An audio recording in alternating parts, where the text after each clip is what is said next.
Alhamdulillahil jabbaril qahhar, al-azizul ghaffar, khaliqil jannati wan nar.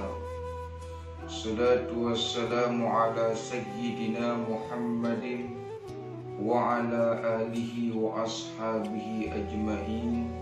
Amma ba'du.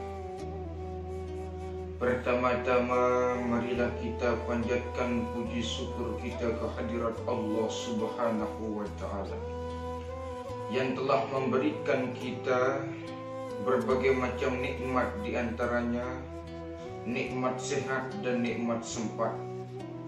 Dengan nikmat kesehatan dan nikmat kesempatan itu, kita bisa melakukan kewajibannya apa yang kita disuruh olehnya, dan kita bisa tekun untuk melakukan pekerjaannya yang kita disuruh oleh Allah Subhanahu wa Ta'ala.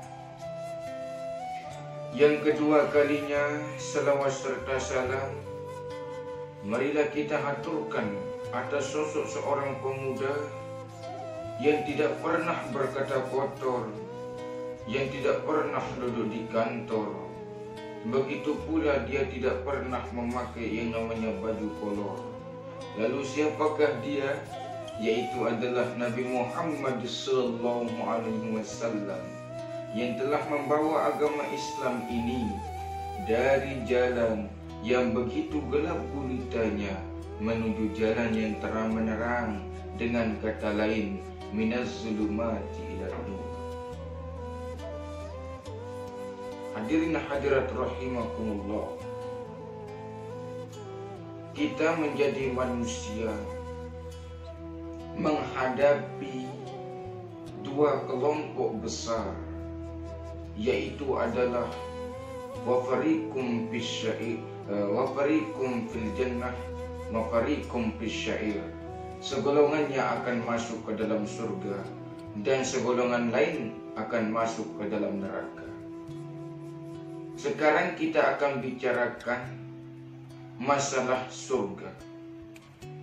Surga di dalam Al-Quran seringkali disebut dengan kata-kata jannah. Di dalamnya, di sanalah manusia akan mendapatkan pangkat yang hakiki, pangkat yang sebenar-benarnya pangkat.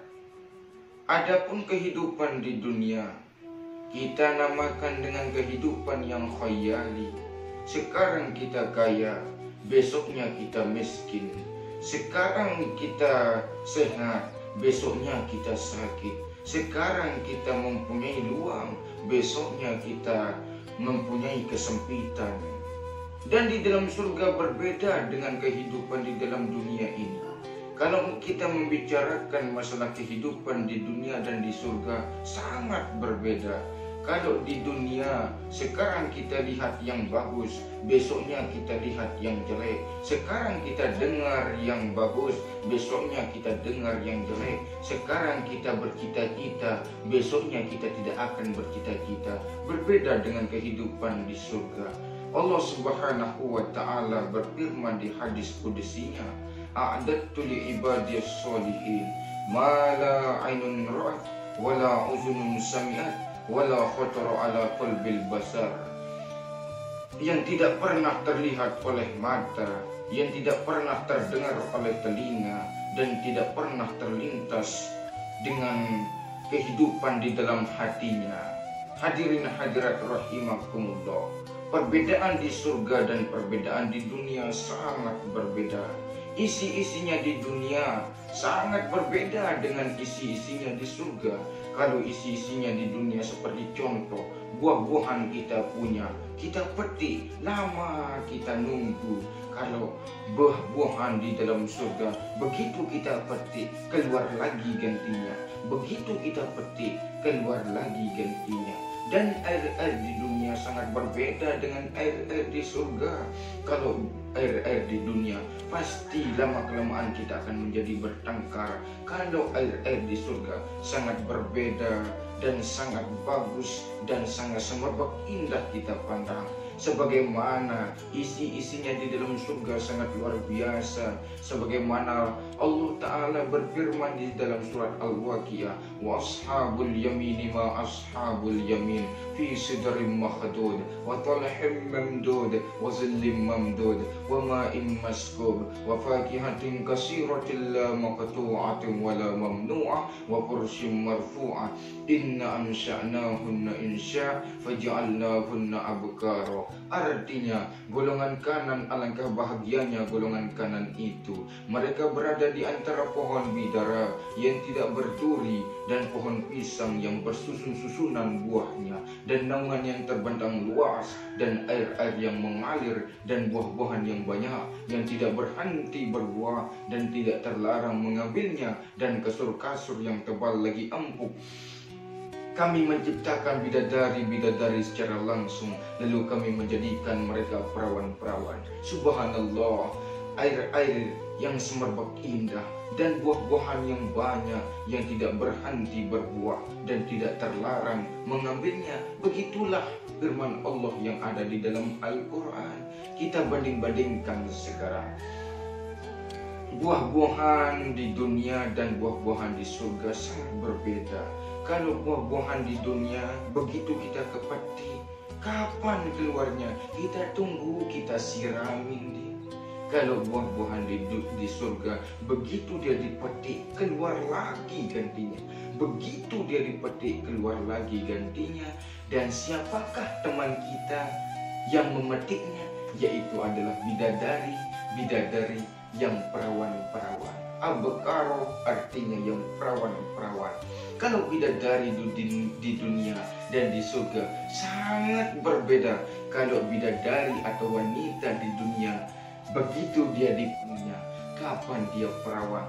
Besok kalau kita kalau dia berumur di atas 70 tahun dinamakan dengan perawan tua. Kalau bidadari di surga, begitu dia dipakai perawan lagi, begitu dia dipakai perawan lagi gantinya. Itulah dalam kehidupan di dalam surga.